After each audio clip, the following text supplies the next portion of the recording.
10월 4일에 있었던 이른바 울산 사건에 대한 항소심 판결과 관련된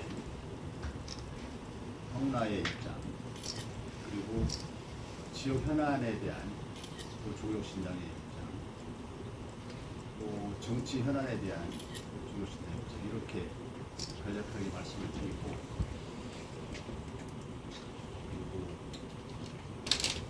기자회견을 읽는 형식으로 말씀을 드릴 것입니다. 그리고 기자분들 질문 있으면 답변해드리는 순서로 진행하겠습니다. 먼저 참석해 주신 분 소개해드리겠습니다. 오른쪽부터 장진석 조국신당 대전시당 사무처장입니다. 반갑습니다. 윤종명 전 대전시의원, 안녕하십니까. 문수연 조국신당의 대전시당 대변인입니다.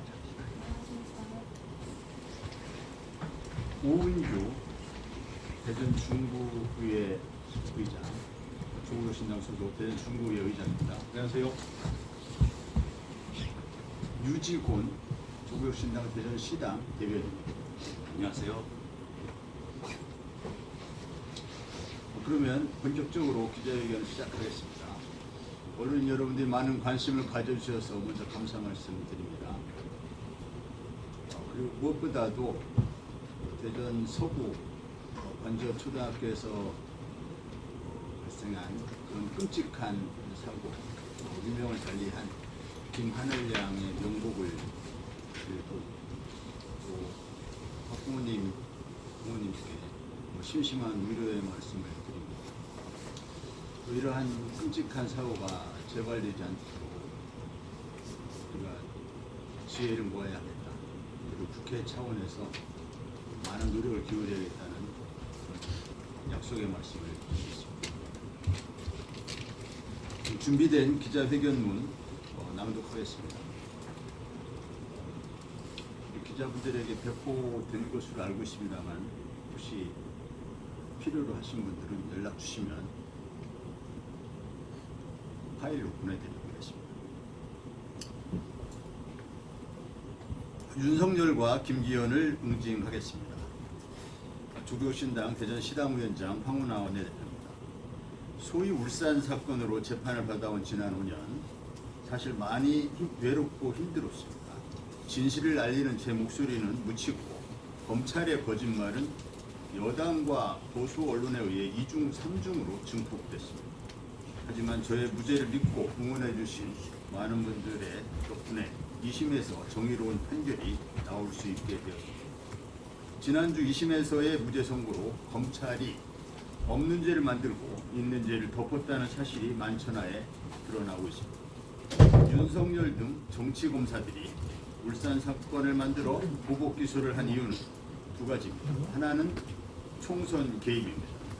총선에서 민주당이 이겨 검찰개혁이 강력하게 진행되는 것을 막으려 했습니다. 선거 개입은 울산경찰이 아닌 윤석열 일당이 자행했습니다. 두 번째 이유는 검찰의 제1공적이었던 황운하를 제거하기 위해서였습니다. 저는 30년 동안 검찰 개혁론을 이끌어왔습니다. 여기에 고래고기 환부 사건 수사로 검찰이 표적이 돼 있던 상황이었습니다. 검찰 개혁을 추진하던 청와대와 검찰의 제1공적인 황운하를 엮어서 정치 공작으로 만든 사건이 바로 울산 사건입니다. 여기에 빠뜨리면 안 될 또 하나의 사건이 있습니다. 바로 김기현 의원에 대한 수사입니다. 경찰은 김기현 형제의 토착비리 사건을 정상적으로 수사 중이었습니다.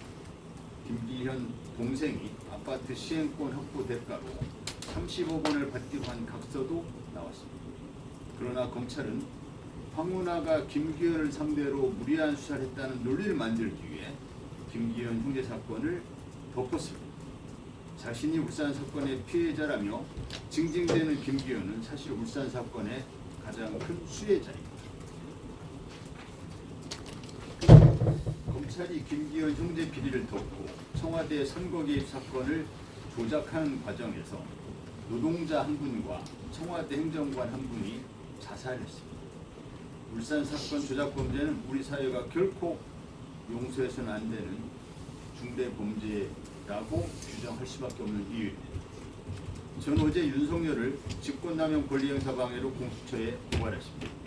또한 김기현도 반드시 재수사를 받게 하겠습니다.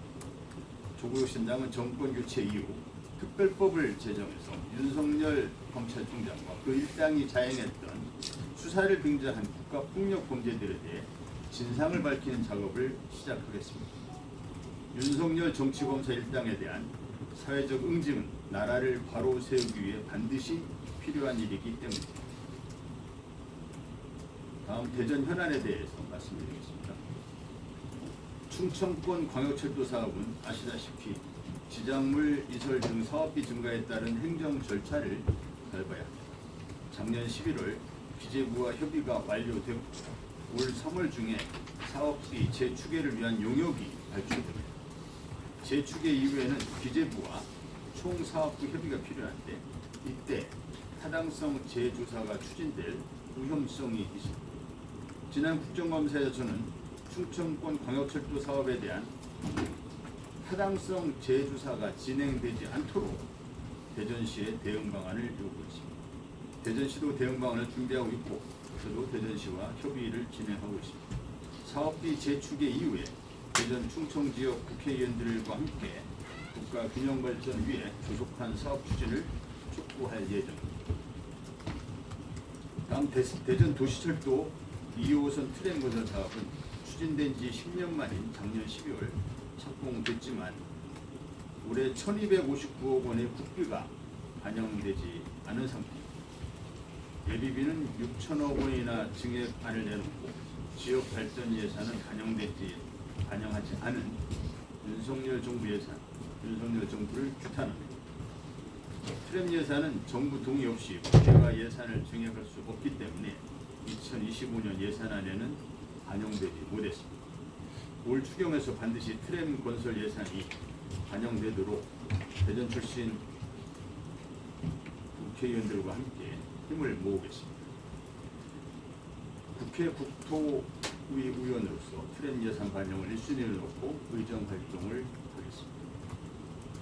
마지막으로 조국혁 신당의 대선 전략, 정치적 비전에 대한 입장을 간략하게 말씀드리겠습니다.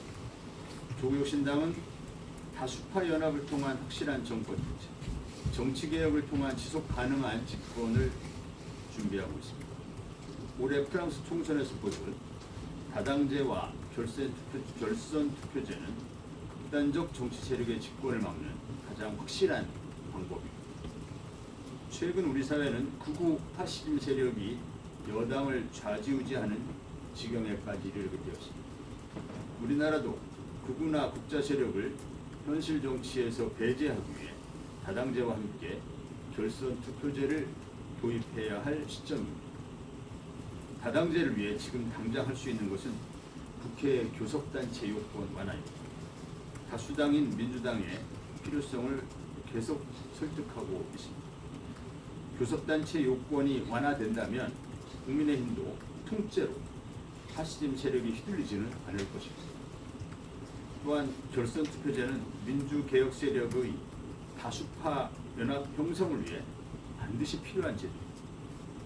이번 설 연휴 저는 대전 시내에 탄핵을 넘어 개헌으로 라는 현수막을 걸었습니다. 개헌은 세 가지 차원에서 논의될 수 있습니다. 첫 번째는 87년 민주헌법 체제 한계를 넘는 차원입니다.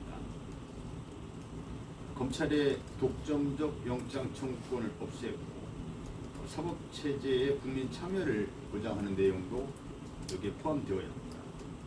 둘째는 명실상부한 선진국답게 주거권, 환경권, 노동권, 문화권 등 국민의 사회권을 대폭 신장시키는 사회권 선진국형 헌법 개정입니다. 세 번째로 권력 구조 개편입니다. 현행 대통령제의 문제점을 극복하는 여러 대안이 있습니다. 저는 행정부의 법률안 제출권을 폐지하고 국회의 실질적 예산 편성권을 주며 감사원을 국회에 두는 등 대통령의 권한을 약화시켰고 의회 권한을 강화시킨 방향이 옳다고 생각하고 있습니다. 언론인 여러분, 조국혁신당 원내대표 활동 때문에 자주 찾아뵙지 못해 죄송하고 합니다. 2심부재 판결 이후 대전 언론인 여러분들에게 감사 인사를 드리러 기자실을 방문했습니다. 대전 현안에 대한 입장과 조국혁신당의 향후 비전에 대해 겸사겸사 말씀드리게 되어 다행으로 생각합니다. 앞으로 자주 만나 소통하는 기회를 많이 갖도록 하겠습니다. 감사합니다. 그럴 경우에 이재명 후보를 제외한 나머지 후보들, 모든 후보들을, 민주당 후보를 포함하는 겁니다. 모든 후보들이 단일 후보를 만들어서 이재명 대표와 2차 단일화를 하는 것입니다. 그럴 경우에 첫 번째 방식보다 훨씬 더 경쟁력이 강한 그 결과가 이재명 대표로 뽑히든 또는 뭐 다른 분으로 뽑히든 어느 경우든지 훨씬 더 강한 경쟁력, 강한 경쟁력을 가진 단일 후보를 만들 것이다. 이렇게 생각하고 있습니다. 두 가지 방법의 그 후보 단일화 방법을 지금 말씀드렸는데 그 어느 경우든지 조국혁신당은 한 명의 후보를 낼 수도 있고 두 명의 후보를 낼 수도 있고 세 명의 후보를 낼 수도 있고 그래서 리그전을 펼쳐서 그래서 단일화 과정을 진행합니다. 이것은 조국혁신당의 확정된 확인 결론 난 그런 입장은 아니고요. 아직은 대선을 얘기할 단계가 아닙니다. 아직 탄핵이 인용되지도 않았고 조기 대선이 확정되지도 않습니다. 다만 확실한 정권 교체를 위한 조국혁신당의 대선 후보 전략을 말씀드리자면 이러한 구상이 있을 수 있다는 구상 단계라는 것입니다. 지금은 대선이 아직 결정되기 전이기 때문에 대선에 대한 조국혁신당의 당 차원의 전략이 확정적인 전략이 존재할 수가 없는 상황입니다. 지금 말씀드린 것은 조국혁신당 원내대표로서 개인의 의견을 말씀드립니다. 조국혁신당은 민주당의 우당인가요? 네? 조국혁신당은 더불어민주당의 우당인가요? 오래전부터 지난 총선 때부터 민주당도 조국혁신당도 항상 그렇게 얘기해 왔었죠. 우당이기도 하고 또 경쟁 관계에 있기도 하죠. 경쟁적 협력 관계다 이렇게 수차례 말씀드렸습니다.